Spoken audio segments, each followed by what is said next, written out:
Boa tarde, senhores congressistas. Vamos então iniciar a tarde do último dia do 21º Congresso das Comunicações a debater justamente este tema da inovação e produtividade.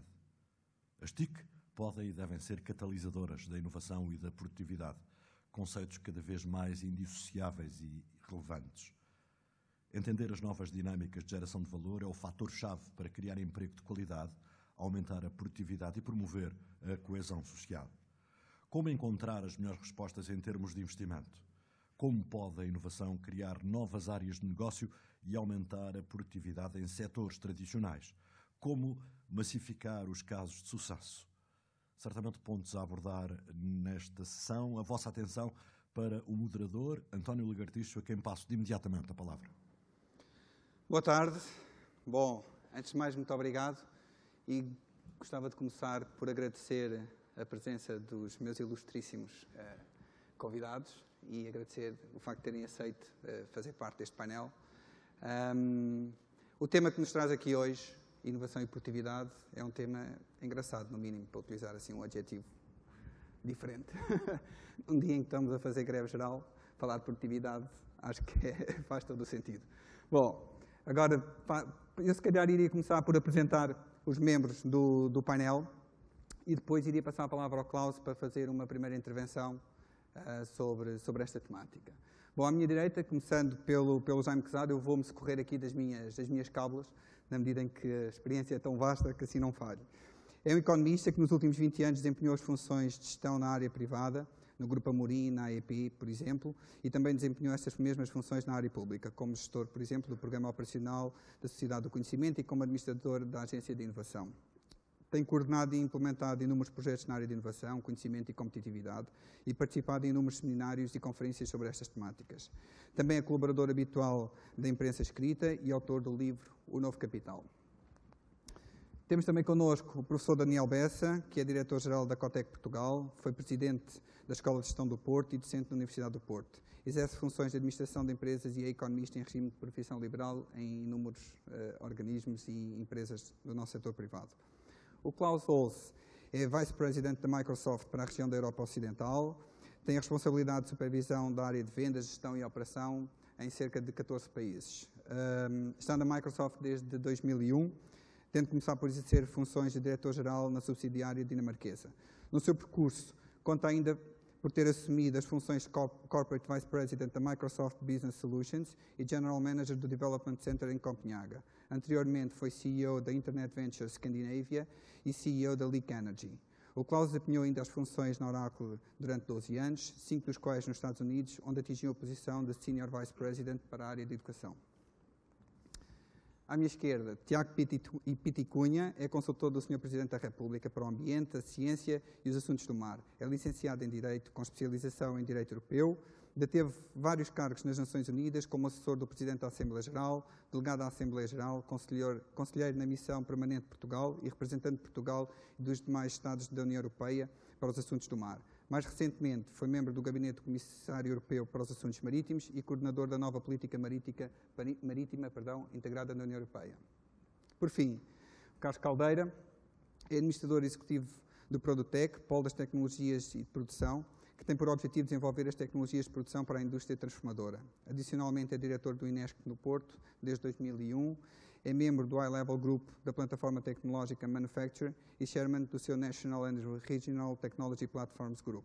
É também membro do board da EFRA, European Factories of the Future Research Association, e do ISPIM, International Society for Professional Innovation Management. Bom, como vemos, depois desta longa súmula e da apresentação dos meus convidados, eu não me iria alongar mais, até porque o nosso tempo é relativamente curto, e passava a palavra ao Klaus para fazer a sua intervenção inicial. Muito obrigado, Klaus. Thank you. So, sorry, my Portuguese is not good enough to give this speech in Portuguese, so you'll have to live with the English version. I'll try to stay slow and so on and walk you through this.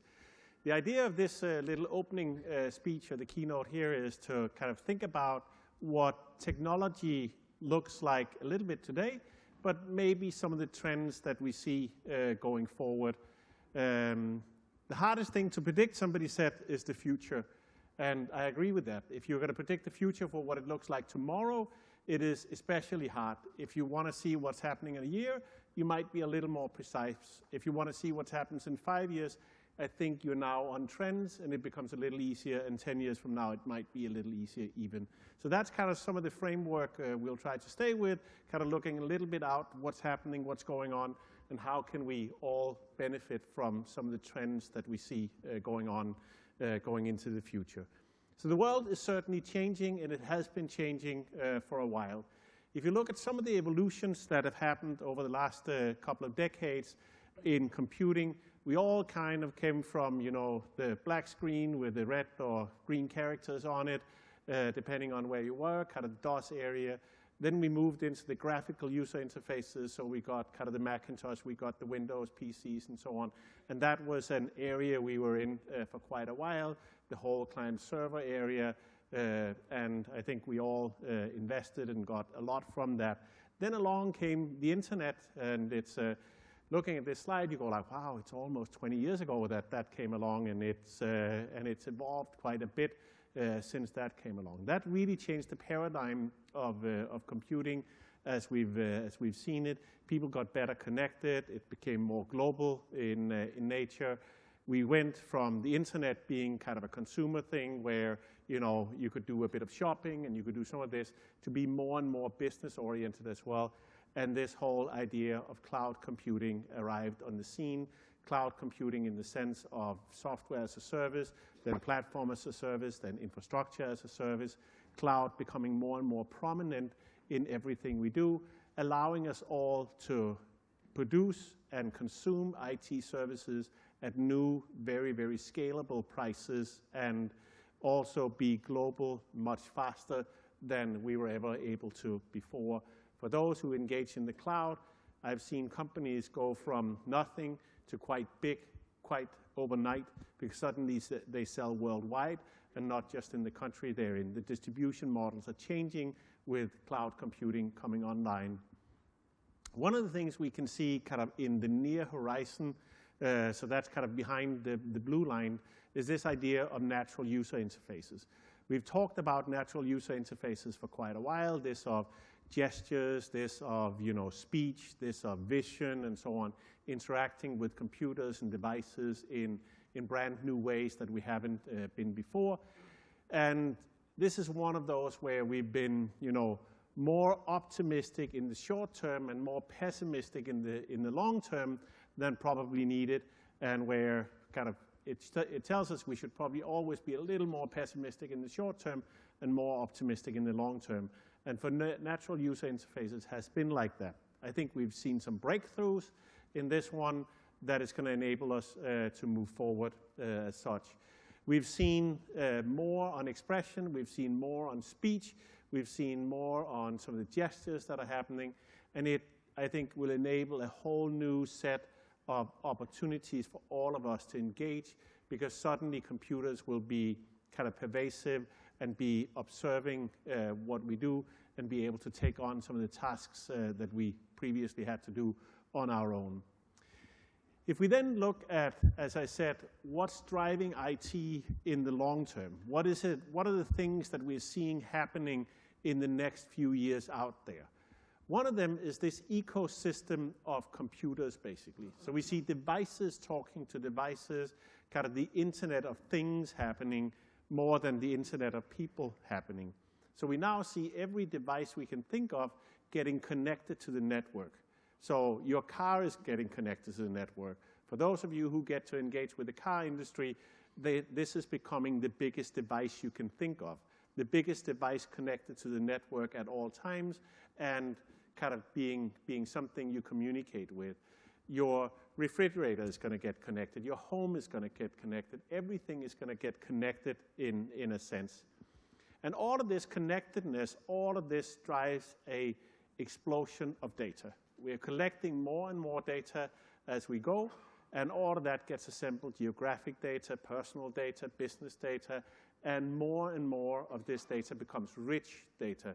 So it becomes voice data, it becomes video data, it becomes picture data, and all of this takes up more and more space and is really an explosion.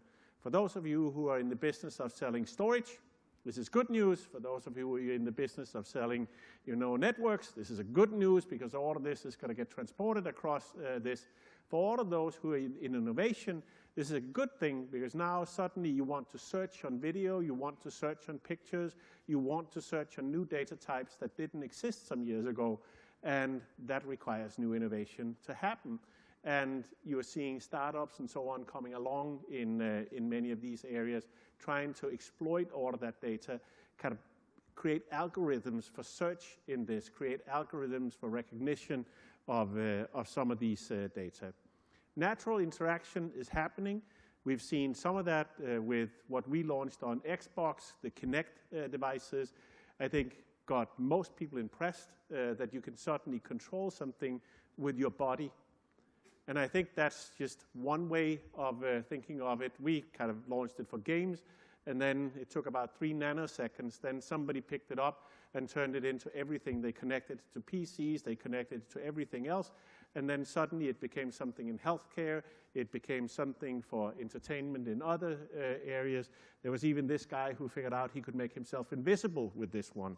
So there's all kinds of weird ideas of how you can suddenly use devices like this. So natural interaction is going to come, gestures is going to happen in a sense. If you then combine that with the next trend of displays are going to be everywhere. So you walk into a supermarket, you see more displays than you've ever seen. We've gone from the tube TV to the LCD TV to the LED TV. And the next innovation you're seeing is very, very simple. So big kind of glass walls, or big plexiglass walls with a laser at the end that beams the picture into this one. Now your device is suddenly a wall, or your display is a wall. Right. If you then think about this as, you've got this wall that is really your display, and behind that wall, you sit this little device that kind of recognizes what you're doing. Then you've got, for those of you who've seen the movie called Minority Control, you basically got this, right? You've got this glass display where everything is displayed on, and then the gestures kind of moves things around because you've got a little camera sitting behind this, actually knowing what you're doing.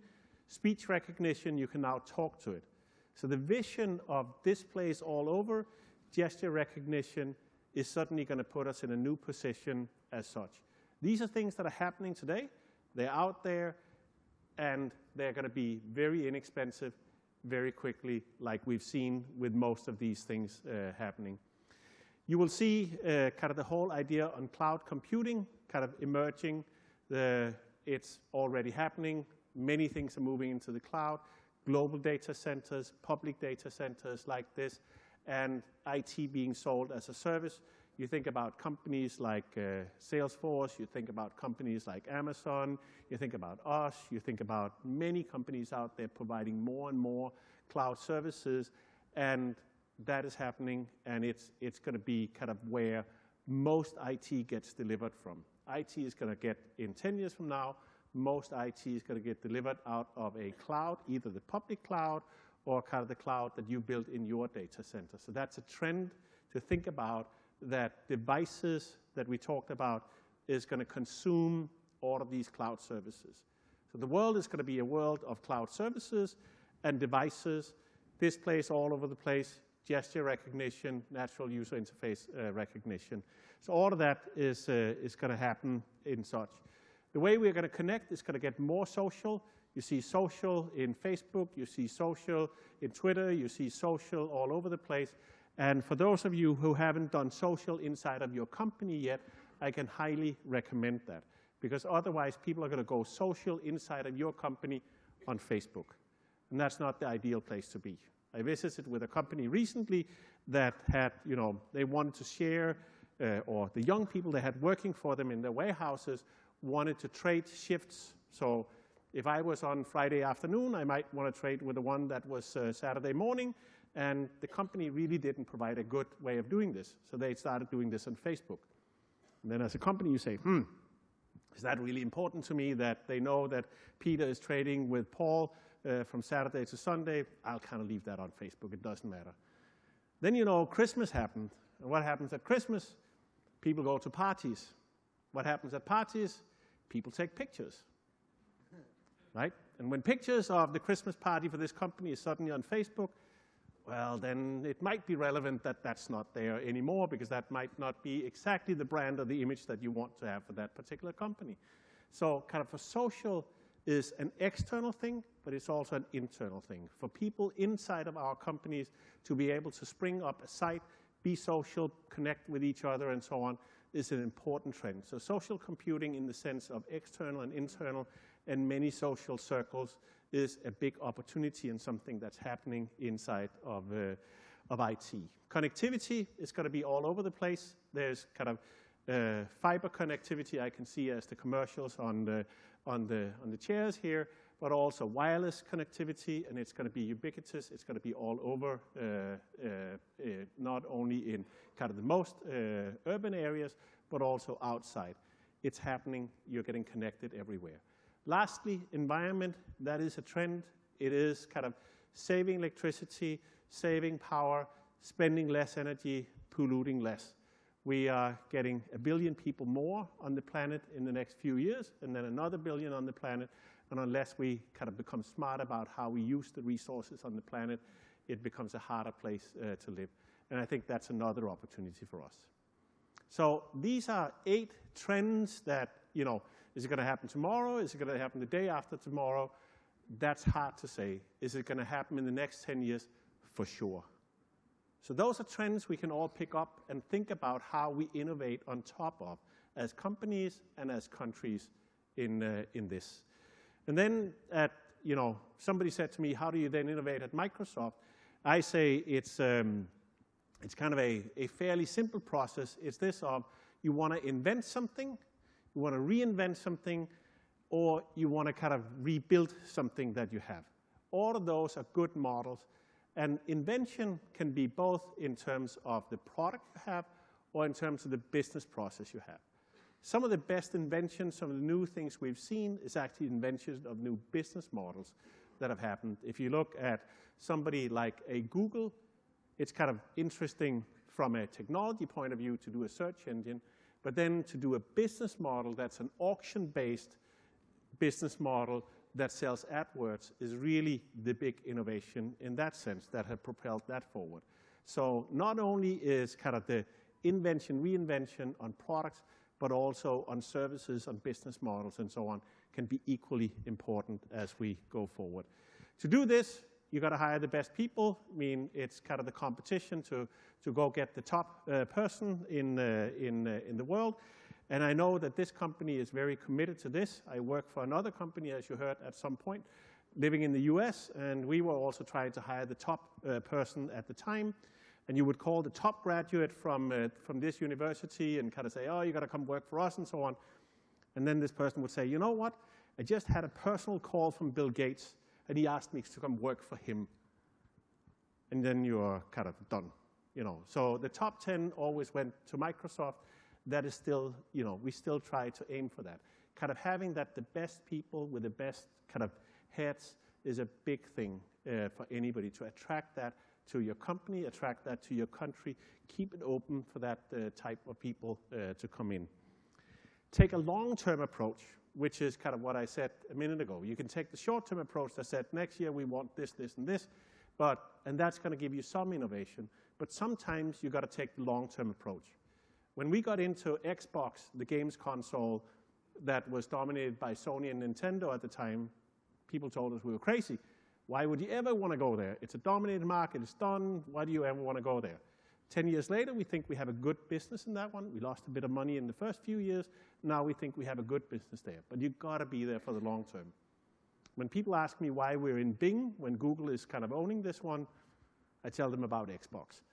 So it will be good in the long term. It hurts in the short term. But sometimes you've got to invest for the long term, and you've got to stay with it for the long term as you go. Then for us, it's kind of a commitment to being open and being partnering. With Microsoft, every time we make $1, our partners make 9, and we'll keep it that way. So kind of having partners that have innovation, have ideas, and so on, and being open to that is very important. Being open in the sense that we can interoperate with other people is very important. I think as you think about innovation, keeping that openness is important, not staying as a closed company. Then embracing disruptions. So when something kind of breaks and disrupts, rather than saying, oh, that's going to go away tomorrow. Don't think about that. That's kind of just a fad. Tomorrow it's gone. Rather than that, embrace it and say, okay, so the world is changing. It is happening. And then just get on with the program and kind of try to be part of that new thing. Because things do happen in the long term, as we talked about some of the trends. Then we've decided something that few companies have decided on. We've decided to invest in the breadth, so kind of be in the consumer space, and we've decided to invest in the depth and be in the business side. And sometimes that's a hard balance to be the best for the biggest enterprises of the world and be the best for the consumers of the world. We think going forward, it's going to be a good thing because increasingly, at least on the devices side, it becomes the consumers who makes the decisions and less the IT people. I know those of us who kind of run an IT company say, oh, I kind of want to give them this PC, I want to have it controlled and packaged and all of this. But that's not what the future looks like. The future looks like more of us will be buying our own devices and bringing them to work. And, you know, that way business and consumer kind of comes together more than it's ever done before. So that's kind of how we think about investment. And that's why the focus we have is on cloud. That's kind of one we talked about. The focus on new hardware, the focus on natural interaction, that kind of ties to the trends you have there, the enterprise and the consumer, as we talked about, and then we have the focus on the operating system that powers all of the devices, basically, which is Windows on the phone, Windows on the tablet, Windows on the PC, Windows on the TV, Windows on the whatever. That's kind of it. And then we've got all of these other products that sit on the side. And it is a products type approach. We're not a service company as such. So that's kind of how we take from the big trends we see the next 10 years, apply the innovation framework we have, and say, this is kind of the focus we have. And that's, you know, how we think IT is going to evolve over the next 10 years. That's how we as businesses can adopt some of that thinking. Might not apply exactly for you. If we then apply this to countries like Portugal, I get asked the question almost every country I go to. So what can technology really do for my country? I think it's a little bit different from country to country what technology can really do for you, depending on where you are, what the resources are, what the strength of the country really is as such. And one of the things that is there almost in every country is for the public sector to kind of get with this effectiveness of this. With the crisis we're seeing around the world, then optimizing the public sector, which is where we as a society have decided to spend quite a bit of our money, maybe rightly so, but optimizing that, modernizing that, consolidating some of that is a big opportunity that we all have going forward. Secondly, I would say in a country like Portugal, where 99.8% of your businesses are small businesses, then figure out how we optimize for the small business. Cloud is a very, very big opportunity for the small businesses. In many cases, this of installing your own IT system, administering it, running it, and so on, is cumbersome. If you had a service you could subscribe to that kind of came out of the Ethernet port on the wall, would be a lot easier for a small business. Yesterday, I spent quite a bit of time in Spain. We spent time with some of the guys who run tourism, and one of the challenges there is all of the small hotels that are out there. How do they get a booking system? Right. And I bet you with the tourism industry you have in Portugal, you would probably ask the same question. If I'm a small hotel, me and a few staff, how do I run my booking system? How do I run my kind of inventory system? How do I run all of this? And all of those buy a small server, put software on it, leave it there for 10 years with 2 old PCs and half an IT guy to run this. What if all of this came out of the wall in the cloud on any device I had, was integrated with all the other hotels? I could go to market jointly with all of those and promote my region, and kind of, you get the picture. So kind of cloud can be a big opportunity for the small businesses to get into and become more productive. Lastly, I would say kind of the idea of social cohesion. How do we keep people in the workforce? How do we make them proud to have the work they have? Education is a big part of this. Retraining is a big part of this. And IT can provide a big service there. Online training, video-based training, kind of all of the conferencing opportunities we have there. And for all of us to kind of think about how do we participate in this? How do we train people in the trade that we're in? How do we kind of get people into the workforce, upskill them, and so on? Because that is a key to kind of being a good society, is everybody being proud about having that job and being skilled enough to having a job. So for all of us to do this, we try to do it, and I can only encourage everybody else to kind of drive initiatives, drive ideas of social cohesion, both in terms of giving and NGOs, and especially on training and retraining the people that are there. So that was most of my speech, and I can only kind of conclude with a colleague from the business, Alan Kay, that said, you know, it is hard to predict the future, but the best way to predict it is to invent it. And it is kind of what we, as the business of kind of IT and technology and communication and so on, we get a big part of that. We are a big part of inventing what the future looks like. I try to give you a few of the trends that are there and a few of the ideas of what we might use that for, and I hope that was helpful. That was all of the words.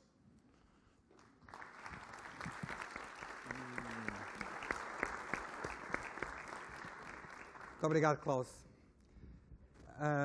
Eu se calhar começaria o nosso debate e a nossa exposição de ideias pelo Jaime Quezado.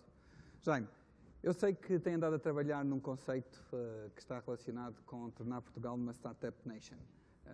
Fala-se também como é que pode ser este conceito de Startup Nation assente num novo contrato, uma espécie de contrato entre o Estado e a sociedade civil, também o balanceamento entre o investimento estrangeiro e o investimento feito por sociedades e por empresas portuguesas, mas no fundo o objetivo disto há de ser sempre tornar-nos a todos mais competitivos.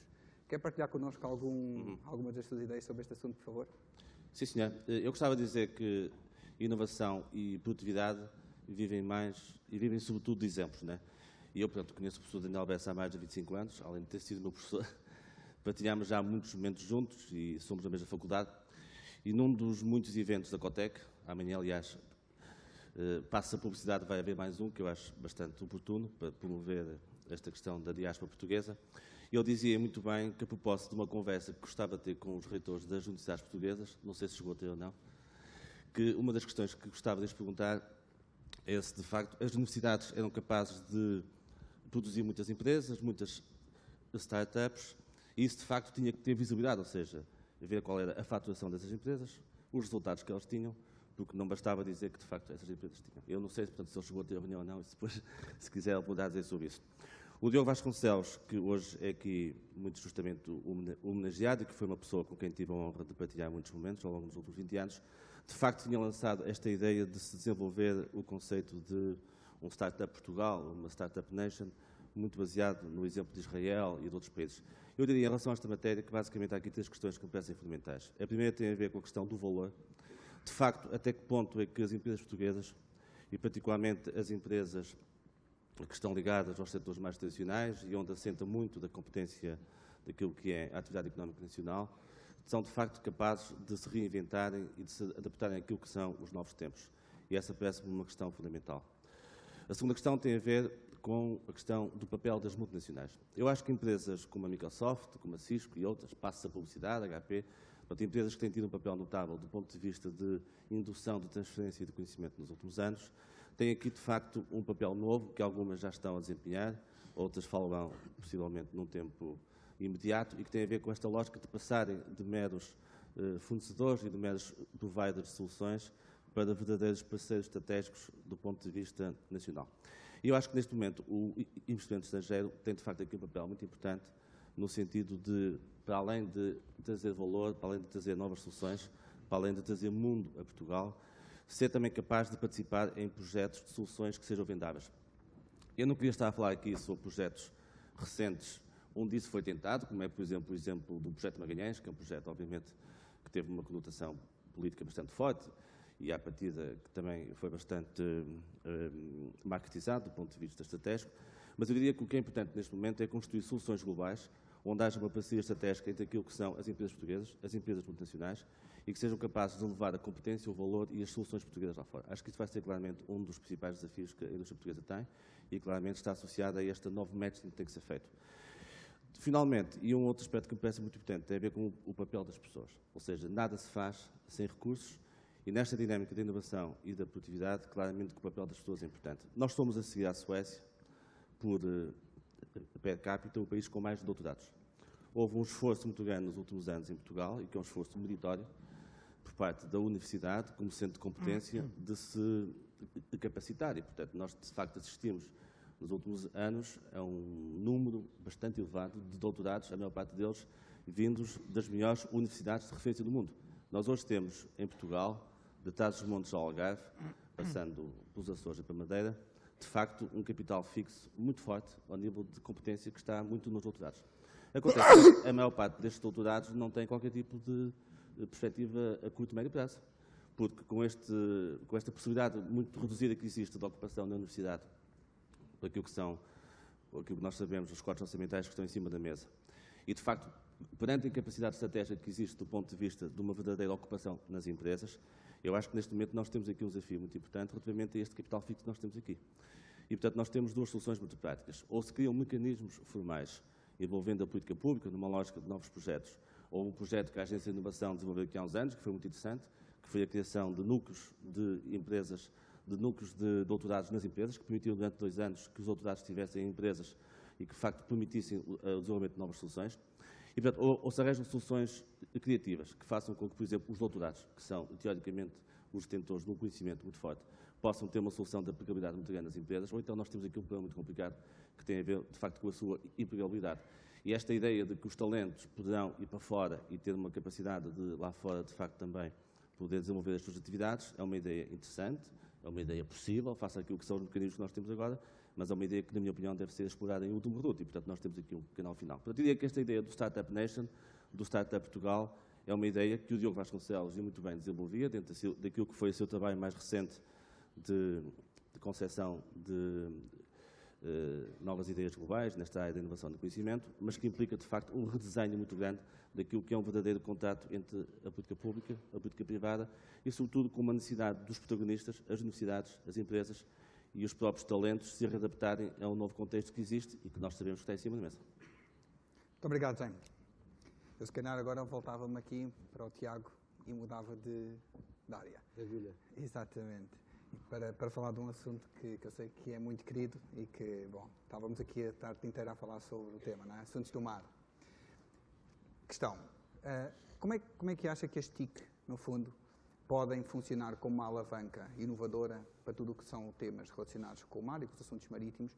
E, por outro lado, como é que os temas e o mar pode funcionar como uma indústria inovadora ou uma alavanca para a nossa economia? Bom, muito obrigado, António, por essas questões. Eu confesso que, quando antes de vir para aqui, comecei a pensar no que é que havia de dizer e olhei para este enfoque nos TICs, sendo a minha área a área das políticas dos mares e dos oceanos, fiquei um bocado assustado. Mas, por outro lado, pensei, bom, há aqui uma pergunta-chave que está exatamente na descrição deste painel na internet, que é de que é preciso hoje, em Portugal, definir-se novos modelos de desenvolvimento para o país.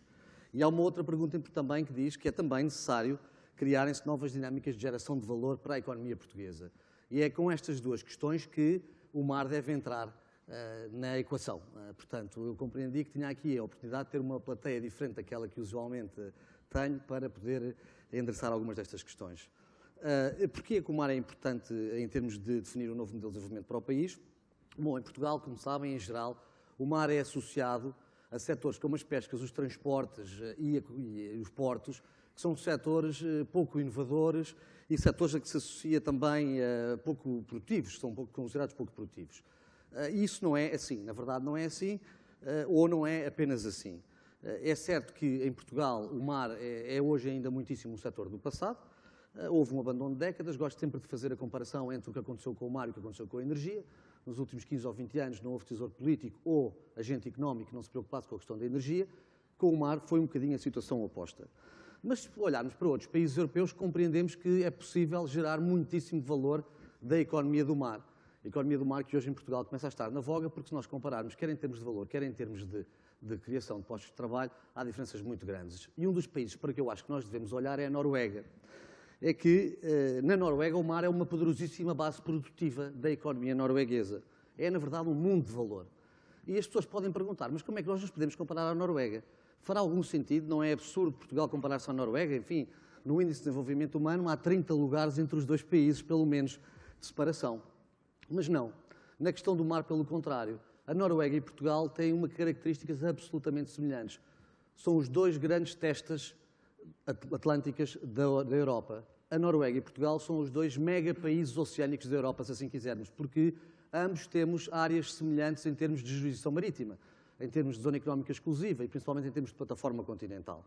A diferença, no fundo, entre Portugal e Noruega é que na Noruega não há um grupo económico norueguês que tenha a sua, faça ele pastas de dentes ou margarina, que não tenha o seu centro de negócios ligado ao mar, ligado à energia, ligado aos transportes marítimos, ligado à banca e à finança dos transportes marítimos, ligadas às pescas e ligadas a outras áreas. Em Portugal não existe muita apetência pelos grupos económicos para investir no mar. Portanto, a diferença é muito diferente. Portanto, a Noruega aproveita os seus recursos marítimos e Portugal não. Portanto, desde logo, a primeira grande condicionante do mar na definição do modelo de desenvolvimento para Portugal é a questão da geografia. A questão da geografia é fundamental, porque Portugal tem, de facto, uma situação geográfica que é absolutamente única, exclusiva em termos europeus. Desde logo porque é o único país da Europa que apenas tem um vizinho terrestre. E isso deveria chegar para toda uma economia ser desenhada em função da geoestratégia que esta condicionante geográfica nos coloca. Assim foi, de facto, durante muitos séculos, mas não foi nos últimos 30 ou 40 anos. Por outro lado, há aqui uma outra questão importante também.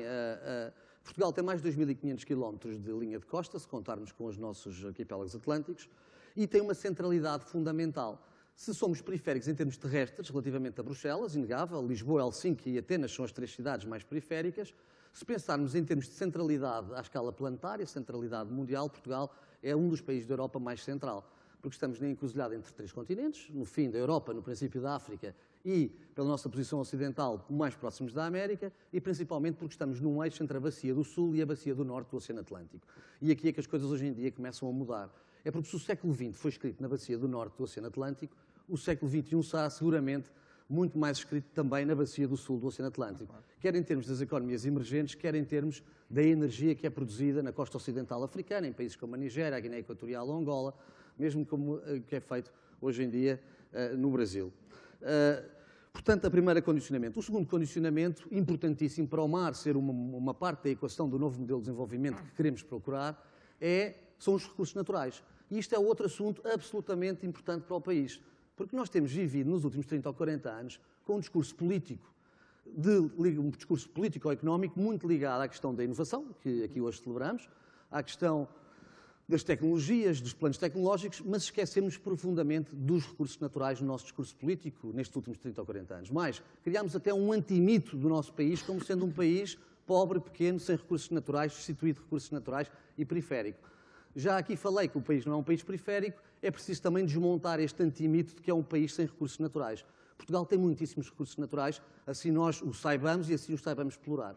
Começar no espaço, Portugal é dos países menos populosos da Europa Ocidental, é uma vantagem enorme para o desenvolvimento de atividades económicas. Penso, por exemplo, na Bélgica, que é um país que é mais pequeno que o Alentejo, onde tem 10 milhões de habitantes, onde desenvolve uma economia agrícola que é várias vezes, 6 vezes julgo eu o valor da economia agrícola portuguesa, que tem 10 centrais nucleares, que tem grupos de indústria química pesada, enfim, que através do ordenamento do território faz do ordenamento um recurso natural, faz do espaço um recurso natural.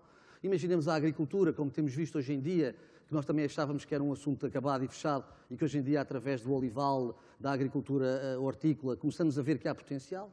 Imagine-se a questão da biodiversidade. Portugal é um país sem paralelo na Europa em termos de riqueza de biodiversidade, quer terrestre, quer marinha, e a importância que a biodiversidade hoje em dia não tem para os nossos processos produtivos, quer em termos do nosso maior recurso natural, que é o mar. Portanto, também em termos de recursos naturais, é importantíssimo nós compreendermos a importância do mar. Mas eu queria, no fundo, dizendo tudo isto, que julgo que basta para as pessoas começarem a pensar no mar de forma diferente, em termos daquilo que deve ser o nosso novo também modelo de desenvolvimento, em que o mar deve ter uma parte. A pergunta-chave é aquela segunda que fez, que é como pode a inovação criar novas áreas de negócio e aumentar a produtividade em setores tradicionais. Ora, o mar em Portugal é visto como um setor tradicional, até certo ponto continua a ser um setor tradicional, portanto esta questão não é uma questão-chave, é uma questão verdadeiramente transformacional. Transformacional no sentido de transformar uma economia antiga numa economia com valor, que é aquilo que é preciso para a economia do mar. Ora, aqui poderia dizer, para me falar um pouco, por exemplo, nas tecnologias da comunicação e informação, que as tecnologias da comunicação e informação são já, neste momento, uma resposta a muitos dos desafios da economia do mar. Por exemplo, em Portugal, elas foram fundamentais na modernização de uma das indústrias do mar, que é a indústria portuária. Até há 4 ou 5 anos, a indústria portuária esteve a sofrer uma reforma muito grande, onde as indústrias da tecnologia, da comunicação e informação foram decisivas na criação da janela portuária, no aumento da competitividade, e hoje em dia os portos portugueses, principalmente os grandes portos portugueses, estão a crescer muito mais que a economia nacional, o que também não é difícil, mas tiveram a crescer abaixo da economia nacional nos anos 80 e 90, isto é muito importante, porque tem a ver com a nossa geografia, tem a ver com o tal recurso, com as nossas vantagens comparativas, estão a crescer mais e cresceram muito relativamente por causa do trabalho que as TICs desenvolveram. Houve muitas empresas portuguesas que se criaram e que se expandiram na área das TICs por causa da reforma portuária. Mas há outras áreas. A automação das plataformas de transporte marítimo dos navios é fundamental. Nós hoje em dia fazemos navios maiores com metade da tripulação por causa de todo o impacto que as TICs têm nessa área. Há também uma área fundamental, que é a área da segurança, da vigilância, da segurança de navegação, da monitorização, e que é uma área que tem muito a ver com toda a interligação dos diferentes instrumentos de informação e comunicação, em que as TICs também se têm desenvolvido. Posso pensar numa empresa portuguesa, passa publicidade, enfim, que tem feito um trabalho notável nesta área, que é a Critical Software, por exemplo. Finalmente ainda, há grandes desafios no futuro para as TICs na área do mar, na área da aquacultura offshore, que vai necessitar também de muita automação, e principalmente em toda a economia verde, que no mar se chamará a economia azul, na questão da monitorização do mar, da questão ambiental, da preservação do mar e, principalmente, de um dos aspectos mais importantes para o futuro deste país, que será a prospecção e a exploração da sua plataforma continental. Estamos a falar de uma área de 4 milhões de quilómetros quadrados, que é maior do que o subcontinente indiano e que fará de Portugal um país com uma das maiores 10 áreas de jurisdição mundiais. Para isso será muito importante a tecnologia, a inovação e principalmente as tecnologias de comunicação e informação. Termino com uma mensagem que é um dos grandes desafios que Portugal se coloca também na área da economia do mar e que também já foi aqui referido, é a questão de que existe em Portugal um conhecimento notável nos centros de produção de conhecimento de ciências e tecnologia do mar. Nos últimos 15 ou 20 anos houve um investimento brutal, o número de doutorados duplicou ou triplicou, e neste momento há muitíssimas pessoas de fora que querem vir para Portugal fazer doutoramentos nestas áreas. O que é fundamental é empurrar este conhecimento das universidades e dos laboratórios para a rua e utilizá-lo como uma matéria-prima para a modernização da economia do mar. E para aqui é fundamental tudo aquilo que diga respeito, de facto, a pensarmos em termos de incubadoras, em termos de aceleradores e que tenham alguma escala. Porque hoje em dia assistimos a todas as universidades fazerem a sua incubadora e o seu acelerador sem terem escala e, portanto, tendo depois um retorno em termos de startups muito diminuto face aos esforços despendidos. Terminava dizendo que, e esta é a minha conclusão, geografia, recursos naturais e até a procura externa gerada pela globalização, nos transportes marítimos, pela energia, pelo clima, pelas alterações climáticas e pelo ambiente, fazem da economia do mar uma economia de enorme futuro para um país como Portugal, sendo que aí será uma ferramenta fundamental as TICs e eu espero que elas possam começar a desenvolver-se nesta economia mais cedo do que mais tarde. Muito obrigado. Obrigado nós, Tiago. Muito obrigado. Obrigado. Eu vou pegar, professor Daniel Bessa, aqui numa dica que o Tiago nos deixou, que está relacionada com a ligação entre os polos universitários e o tecido empresarial português. Eu concordo que, de facto, existe imensa inovação, imensa investigação feita ao nível das universidades em Portugal. Aliás, como o Tiago dizia bem, quase todos os polos universitários acabam por ter áreas dedicadas ao desenvolvimento de novas ideias, que pomposamente designam por polos de inovação. Mas existe também, e isso acho que é um dado inegável, um certo desfazamento entre aquilo que é desenvolvido e que é pensado e que é estruturado ao nível universitário e depois aquilo que realmente o tecido empresarial acaba por utilizar. A Cotec, no fundo, como se quiser, um organismo que funciona aqui no meio disto tudo e que acaba por poder ser também um catalisador para que esta junção entre aquilo que se desenvolve nas universidades e aquilo que depois realmente acontece na nossa economia tem isso nos seus objetivos. Como é que vê este assunto, em primeiro lugar, e que ações é que acha que devem ser desenvolvidas no curto prazo para se aproximarem a estas duas realidades? Muito boa tarde. É a segunda vez em menos de 24 horas que eu me vejo aqui em Lisboa. Já ontem foi com o Jaime Quezado. E a minha vida começa sempre mal porque a pergunta não é a que eu esperava. Portanto, é um drama absoluto. Eu, aos meus alunos, a quem eu também fazia perguntas de que eles não gostavam, um dia sugeri que para escaparem àquele zero absoluto, que era dizerem-me qualquer coisa do tipo. O que o senhor me perguntou foi isto. E eu sobre isso peço muita desculpa, mas não sei. Se em vez disso me tivesse perguntado isto, eu responderia assim. E já estava tudo certo, achava eu, eram os mínimos, enfim, de decência. E ontem saí-me assim, Portanto, ontem não respondi ao que me perguntaram. Mas hoje eu vou deitar fora tudo o que trazia e vou jogar o jogo. Porque o Jaime Quezado já me tinha picado aqui com uma coisa sobre as universidades e, portanto, vamos esquecer tudo o que eu tinha para dizer, que era belíssimo, mas... e vamos tratar disto. Esta coisa da inovação, como tudo, tem aspectos de criatividade e tem muitos aspectos de profissionalização e de práticas e de rotinas, e isso é, de alguma forma, acompanhado e avaliado, e há uns scorings. E Portugal, nesses scorings, desempenha tão bem que mal, desempenha melhor do que normalmente. Portanto, nos 27 da UE nós somos 15º, e, portanto, enfim, é um resultado razoável, somos o primeiro abaixo da média. Mas há aí um aspecto muito negativo, é que isto de inovação envolve condições, envolve recursos, envolve processos e envolve resultados. E o nosso desempenho piora à medida que caminhamos de montante para José. Ou seja, nós fazemos melhor em matéria de condições, fazemos melhor em matéria de recursos e depois vamos piorando à medida que nos aproximamos dos resultados. Quando eu me refiro a resultados, refiro-me a resultados empresariais numa perspectiva muito micro, novos produtos, novos mercados, novos clientes em novos mercados, o que é que isso significa em termos de aumentos percentuais de faturações, de contributos para vendas, de contributos para resultados. Portanto, estamos a falar da perspectiva mais micro que queiramos imaginar, ou então num registro mais macro. Como é que vamos em matéria de valor acrescentado, como é que vamos em matéria de emprego qualificado, como é que vamos em matéria de salários médios, como é que vamos em matéria de conteúdo tecnológico das exportações, como é que vamos em matéria de balança tecnológica, coisas destas. E à medida que, como eu digo, caminhamos para José, na cadeia de valor da inovação, nós desempenhamos pior. Isto é, sobretudo, um problema porque eu acho que não temos uma percepção muito aguda disto. Quando se pergunta aos portugueses em geral, não, aos portugueses e aos europeus em geral, sobre estas coisas, nós vemos-nos confrontados com uma resposta espantosa vinda de Portugal. As PMEs portuguesas declaram-se as terceiras mais inovadoras da União Europeia. Só perdem para a Alemanha e para o Luxemburgo. Os nossos resultados são os quartos piores da UE. Só ganhamos à Polónia, à Roménia e não sei se a mais um outro.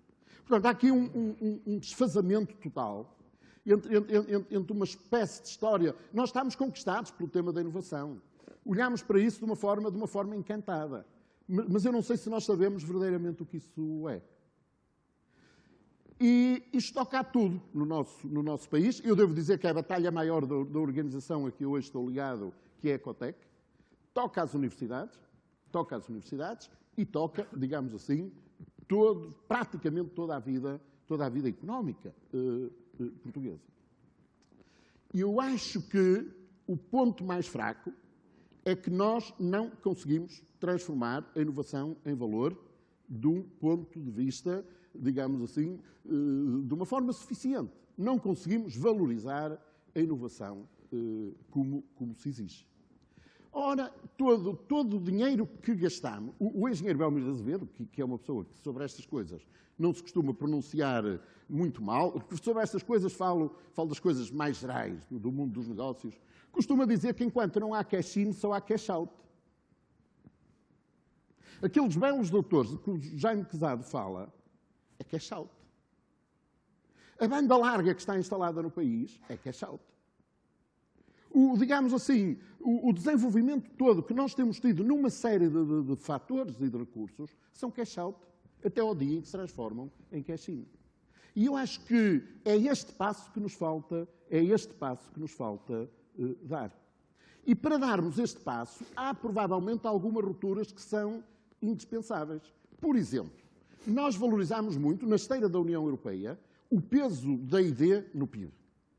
O que quer que isso queira dizer de ID. Porque tem muito investimento, mas também tem muito consumo. Mas não vamos agora falar disso. Nós valorizamos, a União Europeia tem uma mega meta, 3% do PIB em ID é um objetivo da Europe 2020. E, portanto, nós estamos todos empenhados nisso, e Portugal também. Vamos em 1,7 ou 1,70 e tal, dobramos em 5 anos, estávamos em 0,8, agora estamos em 1,7. Estamos muito contentes, estamos a meio caminho, vamos ter que gastar mais para ver se chegamos à meta dos 3% do PIB. Mas está hoje comprovado que os resultados não estão ligados apenas ao peso da ID no PIB, mas ao peso da ideia empresarial na ideia total. Isso é que faz a diferença. Porque a ideia empresarial está mais próxima do mercado e está mais próxima do valor. Não sei se há transformação mais radical nessa coisa do... Está aqui o Sr. Secretário de Estado, do empreendedorismo, da competitividade e da inovação, terá certamente muito a dizer sobre isto, e eu sei que tem. Eu acho que uma das transformações mais radicais que nós podemos fazer na investigação, na ideia portuguesa, é de uma vez por todas pôr como locomotiva da ideia a procura e não a oferta. Eu tenho que dar o dinheiro aos clientes da ideia. Não vou dar o dinheiro aos fornecedores da ideia que se põem a investigar o que muito bem lhes apetece, sem preocupações de mercado. Quanto mais a empresa e quanto maior proximidade ao mercado eu tiver na ideia, mais perto eu estou da criação de valor económico. Jaime Quezada antecipou-se aqui, ele sabe da minha vida mais do que eu às vezes imagino, portanto, antecipou-se aqui e disse que a Cotec tem uma iniciativa para as universidades nesta matéria. E sim, temos uma iniciativa, ela vai ser lançada no dia 5 de dezembro, não sei se virá na abertura do telejornal, mas ponham-se atentos, portanto, 5 de dezembro. No dia 5 de dezembro, nós vamos lançar realmente uma iniciativa e que vai, no essencial, se propõe mudar a forma como as universidades, vejam bem, relatam estas coisas. É tão simples como isto. Relato. Porque eu não quero mais relatos de fantasia. Eu quero relatos como se relatam as coisas na vida empresarial. Uma unidade tem um NIB, tem um nome, tem uns acionistas, tem um NIB, tem umas vendas, tem um valor acrescentado, tem um emprego, tem um salário médio. É isso que eu quero que me contem. O resto é fantasia. E ter as universidades alinhadas pela necessidade de reportarem a sua atividade nesta matéria. As startups que se criaram a partir da ideia em cada universidade. As startups que se criaram nos bancos da universidade pelos seus próprios alunos, porque não é só, digamos, o contributo das universidades para o empreendedorismo dos seus alunos, também é importante. Eu acho que sim, que isto é fundamental, mas não pode ser contado como uma história fantasiosa. Isto tem que ser reportado com números que me permitam saber realmente de que é que eu estou a falar. É só isto que nós vamos pedir às universidades. Porque se forem capazes de o fazer, e eu acho que não podem deixar de ser, muita coisa vai mudar na forma como olhamos para estas coisas. Porque nós temos bandeiras de empreendedorismo e de inovação, dentro das quais se passa um salário médio que não excede 1.000 euros por mês. Não é um salário médio, desculpem, uma faturação média que não excede 1.000 euros por mês. E uma faturação média que não excede por trabalhador 1.000 euros por mês pode ser reportada como uma história de sucesso. Só quem não sabe nada da vida. Muito obrigado. Foi para responder à sua pergunta. Bom, eu já percebi. Eu tenho uma coisa belíssima para dizer.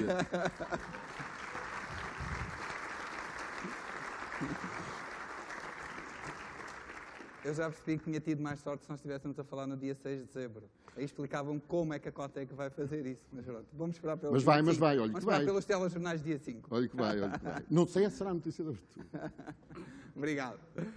Bom, olhando então para o Carlos Caldeira e mudando agora aqui um bocadinho, novamente, o tema, exatamente a agulha, focando no setor da manufatura, ou seja, no setor da transformação. Bom, todos os dias, e aí sim muitas das vezes como notícia de abertura dos telejornais, aparecem temas e notícias sobre encerramento de fábricas, encerramento de unidades fabris em Portugal. É também vulgo dizer-se que o nosso tecido empresarial na área da transformação e da produção industrial, se assim podemos dizer, não é suficientemente produtivo, logo não é suficientemente competitivo para poder atuar no mercado global, que hoje em dia é inevitável.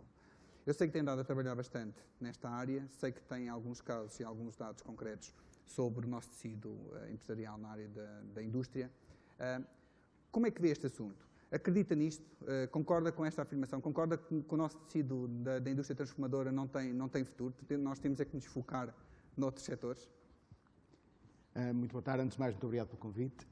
Eu também partilho ali da uma preocupação relativamente à questão inicial que me colocou, mas não vou fugir a ela. E depois vou à minha apresentação.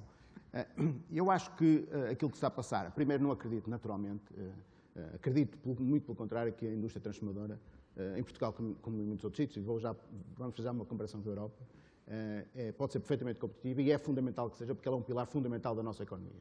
E, portanto, sem a indústria transformadora, eu espero demonstrar-vos aqui um bocadinho, eu não gostaria de olhar para ver num Portugal que não tivesse indústria transformadora, como outros setores também. O que há, naturalmente, há empresas, não são setores, há empresas competitivas e outras que não são. E em todos os setores nós vemos empresas de enorme sucesso e empresas a fechar. E eu acho que isto é um processo normal, é um processo que pode ter sido, ou que está a ser um pouco acelerado pelas circunstâncias, mas que é um processo normal de uma economia de mercado, onde vamos sempre ver empresas a abrir e outras a fechar, e outras a ter grande sucesso nos mesmos setores, outras a ter grande sucesso, outras a ter enormes dificuldades. Eu gostava de trazer o tema, o que me trouxe aqui, e mostrar como é que as TIC podem ter efetivamente um papel muito importante, precisamente na construção de vantagens competitivas, de competitividade e de sustentabilidade na indústria transformadora. E esse, sim, eu acho que é um desafio enorme e, digamos, o meu desafio era sensibilizar esta plateia para que olhem para a indústria em geral e, sobretudo, para a indústria transformadora, como um enorme mercado, portanto, um enorme potencial, um mercado com enorme potencial para as TIC, e, por outro lado, precisamente, o papel que as TIC podem ter na competitividade da indústria transformadora. E, portanto, espero, no fim da minha intervenção curta, poder sensibilizá-los para este tema. E começava com alguns números, só para situarmos a questão. A indústria transformadora na Europa, e, digamos, é nesse contexto que eu gostaria de ver esta discussão, porque, naturalmente, se estivermos a falar, por exemplo, de desenvolver TICs para a indústria, não estamos a falar de desenvolver TICs para a indústria portuguesa, estamos a falar, pelo menos, no contexto europeu. A indústria transformadora europeia representa cerca de 35 milhões de postos de trabalho diretos, e mais 70 milhões de forma indireta nos serviços. E, portanto, logo por aqui, se há uma ligação, aliás, costuma estar expressa nos documentos da Comissão, é que um emprego na indústria transformadora representa 2 empregos nos serviços. Portanto, quando acabarem com o emprego na indústria transformadora, lembrem-se, por favor, que estão a acabar com 2 empregos no lado dos serviços. E eu acho que isto é uma questão importante para aquela resposta se isto é um país que vai só viver de serviços. Representa cerca de 30% do VAD criado a nível europeu, mas digamos, o valor mais interessante para mim para este contexto é que a indústria transformadora europeia é responsável por mais de 2/3 de todo o investimento privado em ID que é realizado na Europa. Portanto, eu vou repetir outra vez, mais de 2/3 do investimento privado em ID é realizado pela indústria transformadora. E muito deste investimento em ID é feito, muitas destas atividades ID são feitas na área das TIC. E, portanto, há aqui um enorme potencial, um enorme mercado. Esta indústria europeia está sujeita a uma enorme transformação, como sabem, com pressões competitivas de vários quadrantes do mundo, e estão em curso enormes alterações, enormes investimentos para melhorar a competitividade, e, portanto, quando eu falo de competitividade, estou a falar de inovação, não só de ID, mas de inovação e também de investigação e desenvolvimento, ao nível dos novos produtos, com integração de design, de novos materiais, de integração produto-serviço e da customização de produtos, mas também ao nível dos processos, resposta rápida, flexibilidade, qualidade, supply chain management, life cycle management, a necessidade de gerir os produtos não só na parte produtiva, mas ao longo da cadeia de valor, e mais recentemente 2 áreas importantíssimas que se relacionam com as questões do impacto ambiental dos processos produtivos e dos produtos e também da eficiência energética. E isto são áreas de enorme investimento e são transversais a todos os setores da indústria, portanto não são específicos de nenhum setor em particular e, mais uma vez, em todas estas transformações, as TIC têm um papel fundamental. E, portanto, há aqui um mercado enorme para a área das TIC. Permitam-me que destaque 3 áreas daquilo que falei, por achar que tenho uma especial atenção, um especial interesse para a área das TIC e que tenho um especial interesse para o contexto português, ou seja, são áreas onde eu acho nós temos condições especiais para criar produtos e serviços em Portugal e depois exportá-los e também, digamos, evitar importações. A área da customização de produtos. A customização de produtos implica alterar praticamente os processos todos das empresas, desde a ligação a consumidores e clientes, a ligação a fornecedores, a engenharia de produto, as próprias tecnologias de produção, a logística interna e externa das empresas. São transformações radicais, onde eu diria, se me permitirem um palpite da minha experiência, 2/3 das tecnologias necessárias para essa transformação são tecnologias na área da eletrónica, dos sistemas de informação e das comunicações. A outra área tem a ver com o Life Cycle Management, portanto, a necessidade crescente de nós fazermos o tracking dos produtos e da rastreabilidade dos produtos ao longo de todo o processo até ao consumidor e muitas vezes recuperá-los e reciclá-los no fim.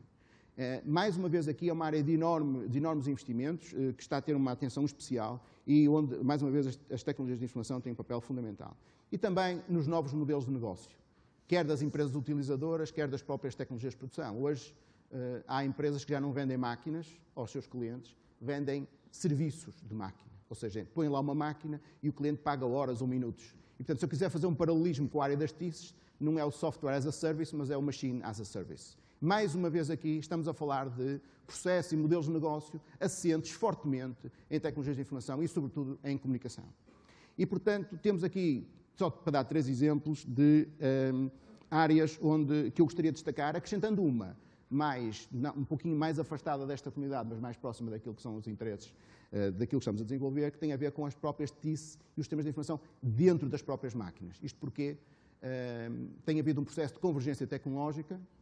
Há 15 anos atrás, uma máquina era 90% mecânica, 10% automação e controle. Hoje, uma máquina é 30% mecânica, 30% automação e controle e 30% de sistemas de informação. Lembre-se que hoje uma máquina, todas as máquinas têm controladores e os controladores são computadores.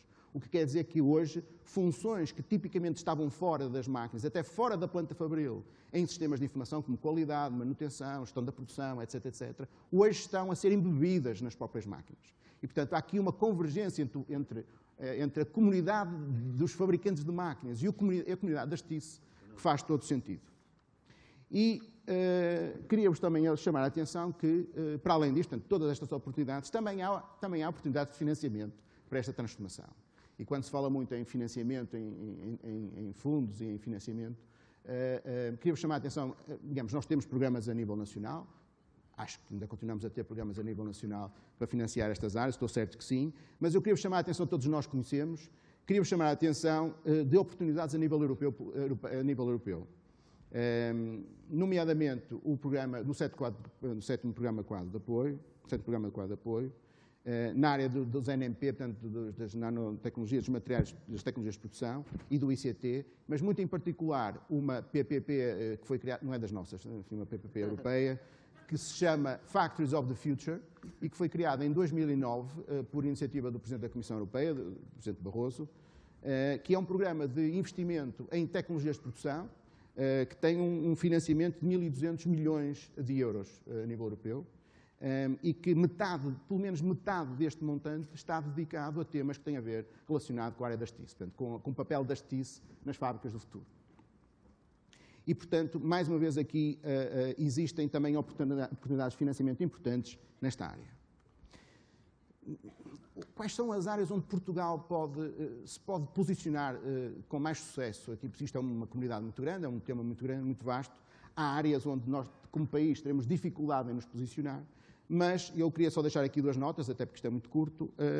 Em nichos em setores e em nichos que tenham a ver muito com flexibilidade e resposta rápida, prototipagem, nós temos vários exemplos em Portugal, onde nos posicionamos muito bem enquanto país produtor nessas áreas e, portanto, tudo que forem desenvolvimentos de tecnologias para suportar esses processos, nós temos especiais apetências para as desenvolver e para as explorar, e onde existam empresas portuguesas, mas que sejam empresas de referência a nível internacional. Isto porquê? Porque nestes processos a proximidade física é muito importante, mas naturalmente nós não queremos fazer coisas para Portugal, queremos fazer para o estrangeiro, e quando vamos para o estrangeiro é importante termos referências. E nós temos empresas em Portugal, que sendo empresas portuguesas, são referências no mercado internacional. Ninguém tem dúvida, se eu instalar um software na Sonai, um sistema produtivo na Sonai Indústria, posso usar essa referência a nível internacional, mesmo se diz para a Kiaia, ou para uma Colab, ou para uma Tegop. Enfim, são empresas que, sendo portuguesas, são reconhecidas e eu posso usá-las a nível internacional. E gostaria de terminar com exemplos, porque eu gosto sempre nestas coisas de dar exemplos, e referir-vos 2 resultados concretos de 2 projetos. Já agora, e eu depois gostava de dar uma bicada também nisto, se tiver tempo. Já agora, projetos de ID realizados em cooperação entre empresas e universidades, ou instituições de ID, e que deram resultados e que chegaram ao mercado. Na área do Life Cycle Management, portanto, o desenvolvimento de uma solução para a integração da loja à fábrica, que foi desenvolvido pela Kiaia, portanto, no grupo Kiaia, e por uma empresa portuguesa que se chama Creative Systems, que certamente nos conhecerão, e que é uma solução bastante inovadora, que está instalada, está a funcionar, está a ser comercializada já internacionalmente pela Creative, e que recebeu um prémio internacional da European Retailers Association como uma solução inovadora a nível mundial.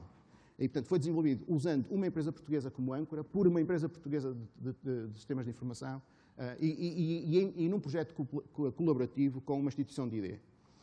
O outro exemplo é mais na área das máquinas, portanto, eu usei um na área dos sistemas de informação, usamos um na área das máquinas, uma máquina desenvolvida pela Adira, mais uma vez também em cooperação num projeto colaborativo com o INEGI, portanto, com uma instituição de ID portuguesa, e que foi apresentada a semana passada no MIDEST em Paris e que recebeu também um prémio internacional de inovação e de colaboração e de cooperação.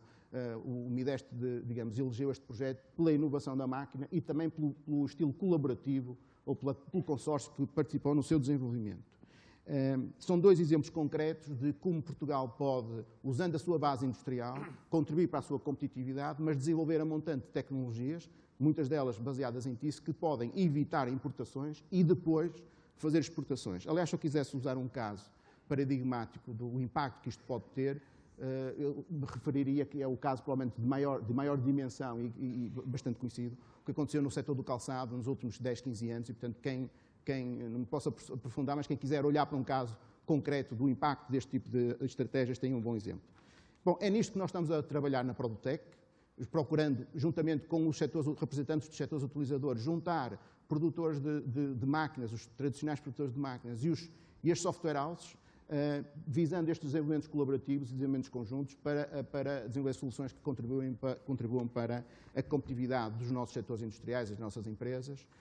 Não é por acaso que a Produtec tem, nas empresas da fileira, agora acho que tem o número igual de fabricantes de máquinas, integradores de sistemas e de empresas e de software houses. Portanto, isso dá para perceber, digamos, o interesse que algumas empresas começam a ver e começam a reconhecer no mercado industrial como um mercado importante. E, como eu digo, isto não é um mercado nacional. Aquilo que for desenvolvido em Portugal para estes setores tem um mercado, naturalmente, se for competente, tem um mercado internacional muito forte e pode potenciar bastante as nossas exportações. E, portanto, eu, digamos, espero que com estas breves notas vos possa sensibilizar para olharem para a área industrial como mercado da área das TIC e, provavelmente, quem sabe, numa futura edição da APDC, para além dos outros painéis na área da saúde, na área da educação e do eGov, nós possamos ter um painel na área de manufacturing e, já agora, um painel na área do mar, que eu acho que também, como foi já referido, eu acho que se justificava plenamente. Carlos, muito obrigado. Muito obrigado.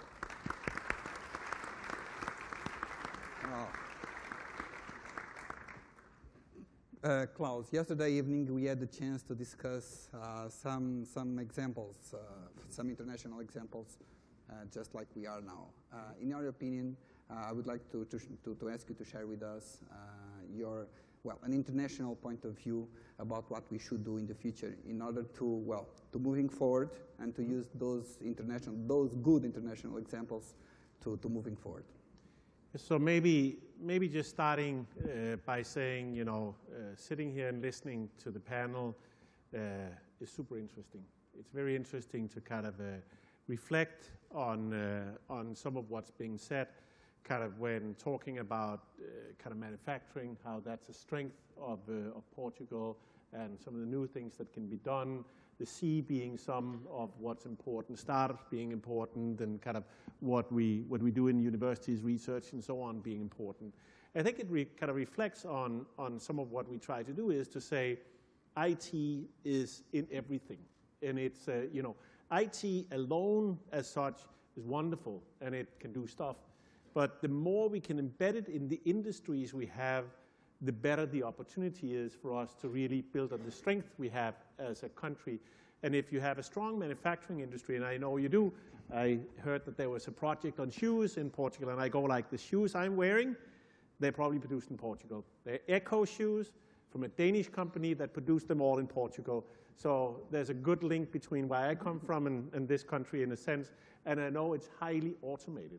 So this of kind of highly automating the manufacturing process and being competitive, picking a high value product and putting that on the market is something that the IT industry can help with. On kind of the IT industry on the seas, I get to go see partners of Microsoft that produces software for this. I get to go see one of the biggest operations that I know of at seas that is the biggest container shipping company in the world, Maersk Line.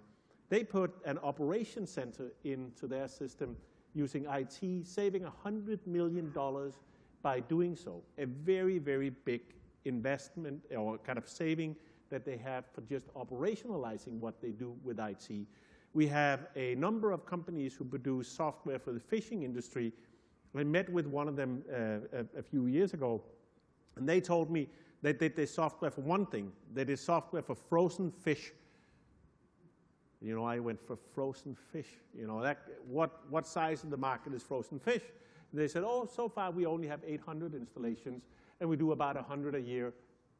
And then you go like, wow, that's kind of a big industry after all. And then somebody taught me about the fishing industry and sailing out and freezing it and filleting it in China and bringing it back, and kind of why that was a highly automated industry that needed a lot of IT.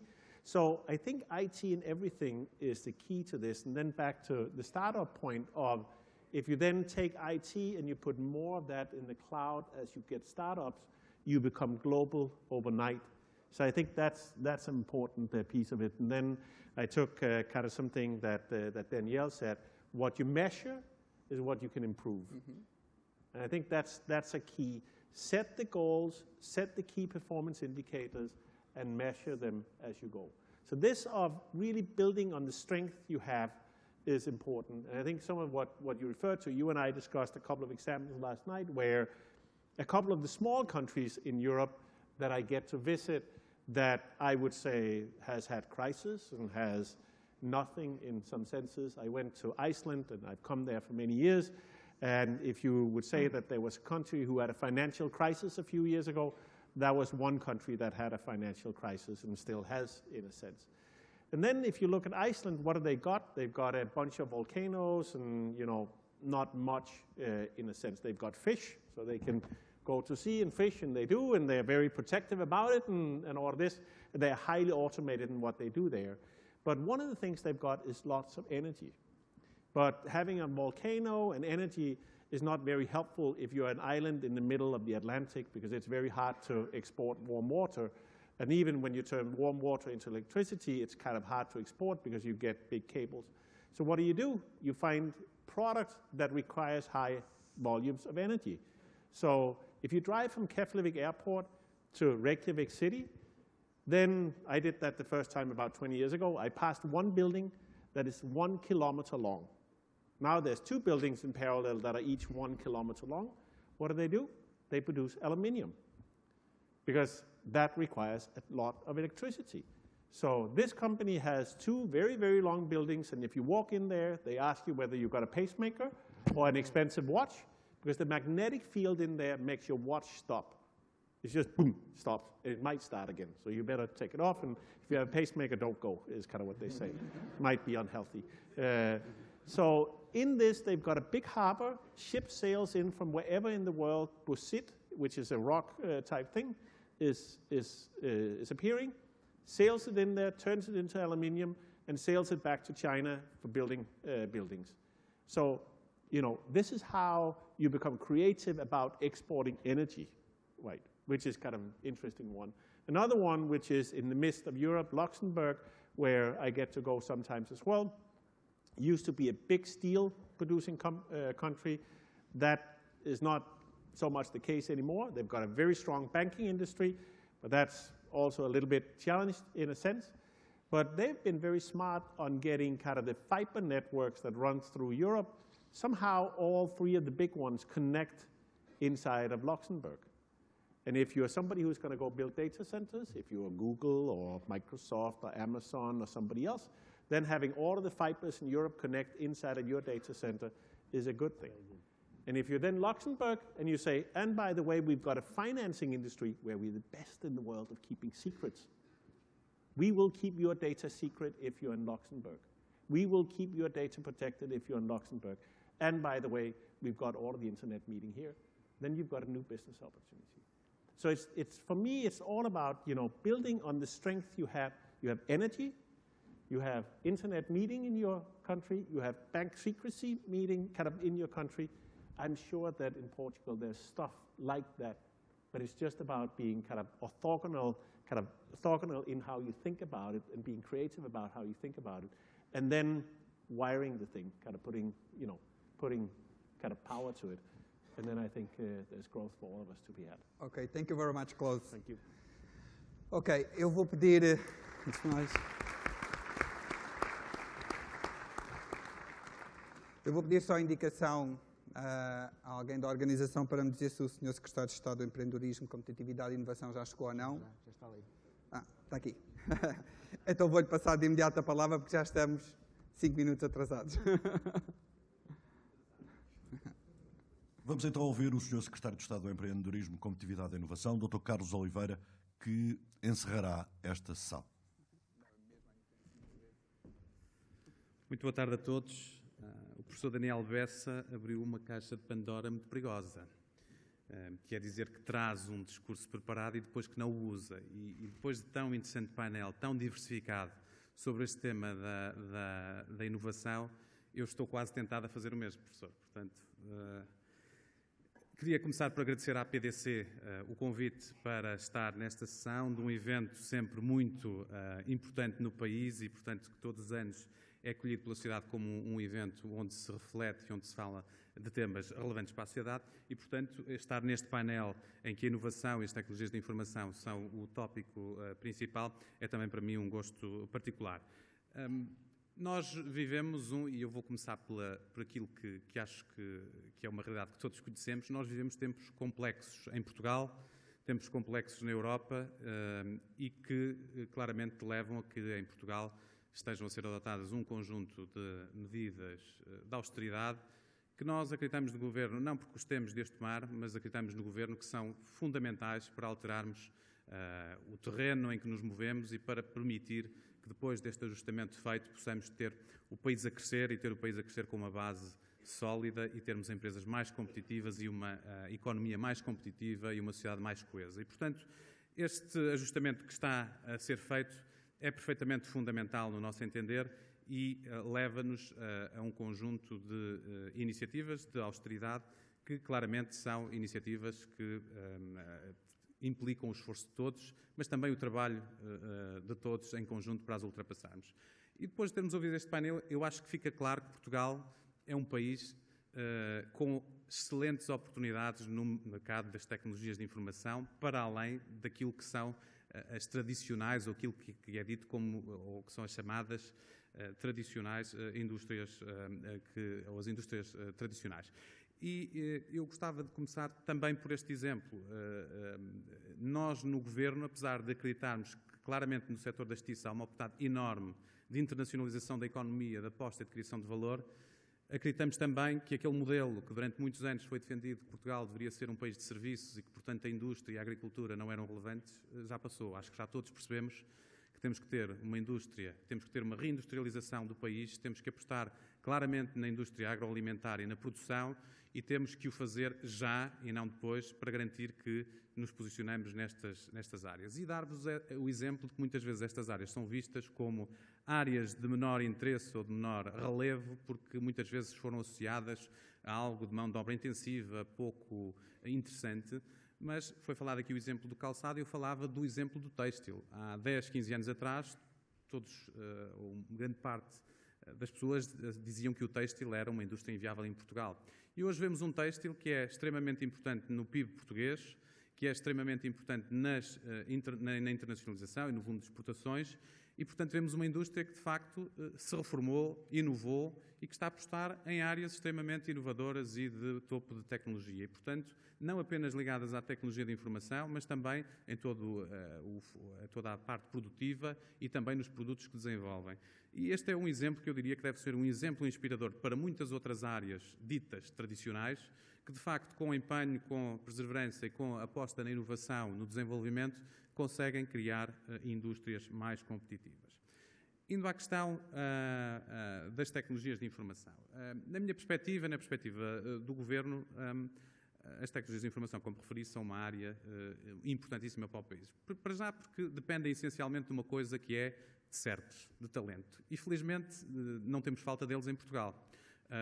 E os exemplos de portugueses a trabalharem em grandes multinacionais fora do país, a trabalharem no país, demonstram claramente que conseguimos criar produtos, conseguimos criar inovação, conseguimos criar valor através das tecnologias de informação. Agora temos um problema, e que já agora não é um problema só das tecnologias de informação, é um problema de escala, é um problema de impacto na economia. De facto, nós temos muitas empresas muito interessantes, muito criativas, com produtos altamente competitivos do ponto de vista tecnológico, mas depois falta-lhes o passo seguinte, que é ganharem massa crítica para se poderem internacionalizar, para poderem ter impacto nos mercados globais. E eu diria que este é um dos maiores desafios que claramente atravessamos. Eu estive na semana passada com o Sr. Presidente da República nos Estados Unidos e uma das partes dessa visita foi a Silicon Valley, onde tivemos a oportunidade de conversar com vários dos líderes de grandes empresas multinacionais na área das tecnologias de informação, também com capitais de risco, e de levar connosco, portanto, o Ministério da Economia levou 30 empresas nacionais. E o maior desafio que nós tínhamos, de facto, era em Silicon Valley, Portugal é desconhecido. E, portanto, quando se vai para um sítio onde se é desconhecido, o grande desafio é bom que se crie uma primeira boa impressão, porque não vamos ter uma segunda oportunidade para o fazer. E esse era o desafio. E, de facto, esse desafio foi ultrapassado com grande sucesso, porque as empresas, nos eventos de networking, no trabalho que tiveram junto dos investidores que algumas receberam, na interação que tiveram com as empresas, demonstraram várias coisas que Portugal tem. Para já, produtos e ideias inovadoras e com potencial de mercado global, número 1. Depois, outra coisa, é que os líderes que lá estavam, apesar de ser também uma das áreas onde nós temos que melhorar, é a questão da gestão, do marketing das nossas empresas, conseguiram demonstrar que estavam à altura daquilo que uma audiência tão assertiva lhes pedia. E, portanto, estes dois fatores em conjunto, de facto, fizeram com que esta comitiva empresarial viesse revigorada num momento em que atravessamos em Portugal estas dificuldades, de perceber que, de facto, nos mercados internacionais é que está a grande oportunidade e que temos aqui, diria que, o ecossistema para o fazer. Também foi aqui referido no painel a questão de, no passado, se ter feito um investimento forte nas infraestruturas, eu diria que naquilo que o professor Daniel Bessa referiu como o cash out. E, de facto, Portugal tem que se orgulhar da infraestrutura que tem construída. Nós, do ponto de vista de acesso à internet, o backbone da internet nacional, as redes de nova geração rurais que estão também continuam a ser desenvolvidas, o termos já uma grande parte do país coberto com fiber to the home, ou pelo menos próximo disso, o facto de termos 151,7%, não sei se aqui foi atualizado este número, mas pelo menos é o último que eu tenho, 151,7% de penetração de móveis, sermos o terceiro país da União Europeia com acesso à banda larga, tudo isto é muito interessante e permite-nos ter o tal contexto que, com a vontade dos nossos empreendedores, dos nossos empresários, nos vai permitir criarmos empresas mais competitivas, empresas que apostam na inovação e empresas que naturalmente vão mudar a face deste país. E é nisto que nós claramente acreditamos e é para aquilo que estamos a trabalhar, contando naturalmente com as empresas, os empreendedores, os empresários e todos vocês que aqui estão também neste fórum. Referir também a importância da escala e da massa crítica. Se há algum problema que nós temos em Portugal com as empresas, tem a ver também muito com a sua dimensão. Nós temos um número relativamente pequeno de grandes empresas que exportam, que se internacionalizam, e depois temos um número grande de empresas de pequena dimensão que têm produtos interessantes, mas que depois não conseguem ter a escala nem o financiamento, muitas das vezes, para se poderem internacionalizar. E, de facto, este é um desafio também grande, para além do outro que eu mencionei, que nós temos, é a questão da cooperação.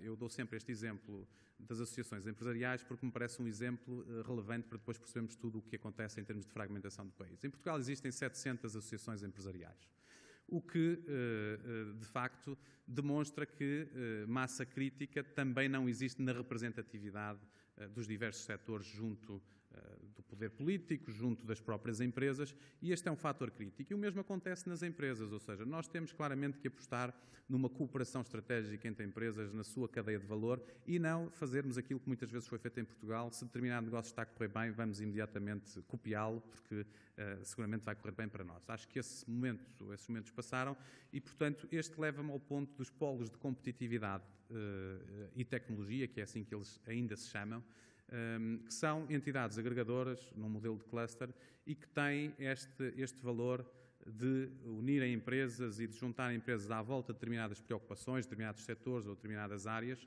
na senda de criarem valor partilhado e de se poderem criar quer produtos, quer oportunidades de abordagem aos mercados nacionais e internacionais. E, portanto, esta é também uma estratégia para o Governo muito importante, a dos polos de competitividade, porque acreditamos que gera dinâmicas que são fundamentais na nossa economia. E são também polos onde poderemos ter, por exemplo, também aqui referido, as questões relacionadas com o acesso a programas internacionais de investigação ou de inovação e desenvolvimento. De facto, Portugal e as empresas portuguesas têm tido uma baixa participação, por exemplo, no FP7, no programa 4.7, um programa de inovação a nível europeu que tem 55 milhões, ou tem durante a sua vida, o seu tempo de vida, 55 milhões de euros. E Portugal pode ir aqui, as empresas portuguesas podem ir aqui buscar um volume relevante de apoio, mas mais importante que o apoio tem a ver com as dinâmicas que estes projetos geram. Porque estes são projetos feitos em cooperação entre universidades europeias e também empresas europeias. E para muitas empresas pode ser uma primeira boa hipótese de prepararem o seu caminho para a internacionalização e para as exportações, apoiadas naquilo que é ainda uma construção pré-competitiva dos seus produtos e, portanto, começarem a ter estas experiências internacionais. E, portanto, nós vamos, o Governo vai, num programa que iremos anunciar em dezembro, para o empreendedorismo e inovação, promover a participação de mais empresas portuguesas nestes programas 4, porque achamos que é extremamente fundamental para que se possa também criar este apoio à internacionalização. Eu tinha aqui muito mais notas sobre outras áreas que, entretanto, também foram sendo referidas no debate, que eu acho que também são, e como temos aqui oradores internacionais e temos aqui presenças também de várias grandes empresas, eu gostava também de referir aqui uma nota que também já foi aqui referenciada. A importância das grandes empresas nacionais e internacionais a operarem em Portugal para a internacionalização e o crescimento das nossas PMEs. Seja na área das TIC, onde se calhar é mais evidente, seja noutras áreas. Nós temos claramente ter como desígnio nacional apoiar estas empresas, porque elas são competitivas e têm que ser competitivas, não porque temos que ter aqui alguma espécie de protecionismo nas suas missões de internacionalização. As grandes empresas têm que, de uma vez por todas, em particular as com sede em Portugal, de ajudar as pequenas empresas, porque têm produtos de qualidade, a levarem-nos lá para fora quando fazem os seus investimentos, ou então também, como aqui foi dito, a Microsoft, a Cisco, as outras grandes empresas, ajudarem as empresas portuguesas com a complementaridade que têm muitas vezes aos seus produtos nos processos internacionais. E, portanto, o Governo tem também um objetivo de, em conjunto com estas grandes empresas, e temos estado a receber muitas delas no Ministério nos últimos dias e mais havemos de receber, de encontrarmos modelos de cooperação que possam alertar para esta necessidade e para o valor acrescentado que estas iniciativas podem gerar, claramente porque acreditamos que há valor, não é porque achamos que as empresas portuguesas devem ir nestes processos, porque devem. Relativamente à questão de Silicon Valley, eu gostava também de referir, e porque estou a falar de multinacionais, um encontro particularmente interessante que ocorreu. Portanto, quando tivemos a oportunidade de estar com o CEO da Cisco, John Chambers, ele fez, e como foi à porta aberta, inclusive para a imprensa, duas declarações que eu acho que são sintomáticas daquilo que Portugal é, e num período que precisamos de facto mostrar que há esperança e que o país tem uma viabilidade sem qualquer dúvida, essenciais. Ele disse duas coisas muito importantes. Uma era que já fazia investimentos em Portugal, que conhecia o talento português e que, por isso, iria continuar a investir em Portugal e tem intenções de aumentar o investimento que está a fazer em Portugal. Primeira mensagem, que eu diria já só por si, com valor. Tem que ser naturalmente concretizada, mas já tem valor. A segunda mensagem, que eu acho que foi ainda mais relevante que esta, foi o apelo que ele fez em frente aos mídia, de lhes dizer, meus caros colegas aqui de Silicon Valley, olhem, e podemos estender isto lá acima à Redmond também, olhem para Portugal, porque é de facto um país onde há talento, onde há recursos humanos qualificados, onde há infraestruturas que são viáveis e onde vocês podem colocar as vossas operações de investigação e desenvolvimento ou outro tipo de operações. E, portanto, eu penso que esta mensagem, vindo de um líder da internet, e estamos a falar de tecnologias de informação, é uma mensagem que deve ser ouvida, que deve ser utilizada também como nosso marketing do país, porque temos muitas multinacionais em Portugal que tiram imenso partido do facto de cá estarem, já temos várias que investiram, e temos que afirmar cada vez mais Portugal como um país excelente para o desenvolvimento, não só nas tecnologias de informação, mas também noutros setores. Queria também referir que a aposta na internacionalização das nossas empresas é fundamental, porquanto estamos num período em que o mercado interno está em recessão e, portanto, as empresas que hoje estão menos preocupadas com esta crise são aquelas que já passaram, algumas delas, as crises há uns tempos atrás e que, portanto, se refundaram e apostaram na internacionalização. Este é o momento também para muitas que nunca tinham olhado para essa oportunidade se refundarem e, de facto, se tornarem mais competitivas, abarcando e abraçando mercados internacionais. Nós, como eu estava a referir, vamos apresentar no início do mês de dezembro um programa nacional para o empreendedorismo e para a inovação. Um programa integrado, um programa com uma visão holística sobre a perspectiva do empreendedorismo e inovação. Isto quer dizer que esta temática é olhada em todo o seu ciclo de vida, desde as escolas, desde o ensino secundário, passando pelas universidades, pela incubação e os aceleradores de empresas e depois por todo o ciclo das empresas. E, portanto, é um programa que pretende, de facto, é um programa chapéu, um programa construído também, e em particular, com a ajuda da sociedade civil, de associações e diversas personalidades ligadas a esta temática, que têm feito chegar os seus contributos de diversas formas à minha Secretaria de Estado, e será um programa que, de facto, defende uma integração das iniciativas, que aposta, acima de tudo, não nas infraestruturas, porque essas já as temos, mas sim numa evolução daquilo que temos, mas aposta, acima de tudo, na ampliação das competências, quer seja das competências dos trabalhadores, das crianças, na sua diminuição da aversão ao risco, ou dos jovens, mobilizando as instituições de ensino, as empresas e as comunidades locais. Temos outro vetor, a dinamização da inovação. Há aqui um tema central, obviamente, dinamizar a inovação dentro das empresas, mas também aqui num tema que é fulcral e que foi também aqui referido, que é a dinamização da inovação e da ligação da investigação e desenvolvimento com a economia. Já aqui foram referidos aqui números importantes e uma mudança também de paradigma, que é um paradigma de olharmos para os resultados, para os outputs e não para os inputs como forma de medirmos o sucesso das nossas iniciativas. Como o professor Daniel Bessa referiu, o ano passado, entre setor público e setor privado, investiu-se cerca de 1,7% do PIB em investigação e desenvolvimento. E depois somos o 23º, também o professor também referiu isto, em 27 países do ponto de vista do impacto económico deste investimento. E é claramente aqui uma das pedras de toque deste programa, é garantirmos que em conjunto com as universidades e com as empresas se geram os estímulos certos para que a inovação ou a investigação que é feita na universidade esteja alinhada com as necessidades do mercado, esteja alinhada com a visão estratégica para o país e não seja o que infelizmente muitas vezes acontece, um fim em si mesmo, esta investigação. E, portanto, esta dinamização da investigação tem também, entre outras áreas, esta grande preocupação.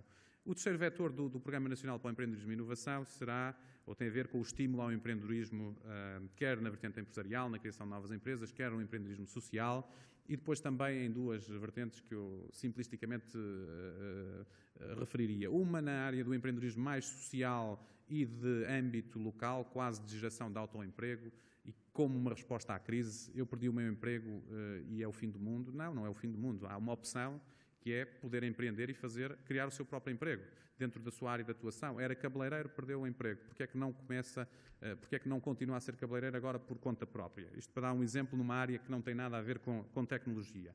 E outra área que tipicamente de empreendedorismo, tipicamente é chamada como área do empreendedorismo qualificado, ou seja, o empreendedorismo que pode e tem um objetivo de gerar empresas com capacidade de crescimento e de grande crescimento e que possa criar os campeões do futuro e as empresas que no futuro tenham o tal impacto que tanto precisamos na economia. O nosso desafio é claramente como é que passamos das empresas de tecnologias de informação, para referir a esta área onde estamos aqui hoje mais em debate, que faturam 1 milhão, 2 milhões, 3 milhões de euros, para empresas que faturam 5, 10, 20 milhões de euros e assim subsequentemente. Porque esse eu diria que é neste momento a pedra de toque. Não é falta de talento, não é falta de ideias, não é falta de nada, é falta de facto de termos estratégias que o permitam fazer, naturalmente aliadas com o financiamento, e essa é uma das áreas também que estamos a trabalhar, e é o quarto vetor deste programa, é alinhar os programas de financiamento e de incentivos, sejam os programas do CREN, sejam o próprio capital de risco público, de forma a que possamos ter aqui uma coordenação destas entidades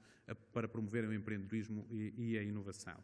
E, portanto, este programa irá ser apresentado com mais detalhe e com medidas concretas no início do mês de dezembro, e que esperamos que seja um programa de médio e longo prazo, sendo que fica também aqui aquilo que muitas vezes é pouco compreendido: não há receitas mágicas para o país, não há despachos que possamos fazer a partir dos nossos gabinetes que resolvam os problemas da economia portuguesa. Temos que trabalhar todos em conjunto, num momento que sabemos que não é fácil, para dar a volta a esta situação e, portanto, contamos com todos vocês para este desafio.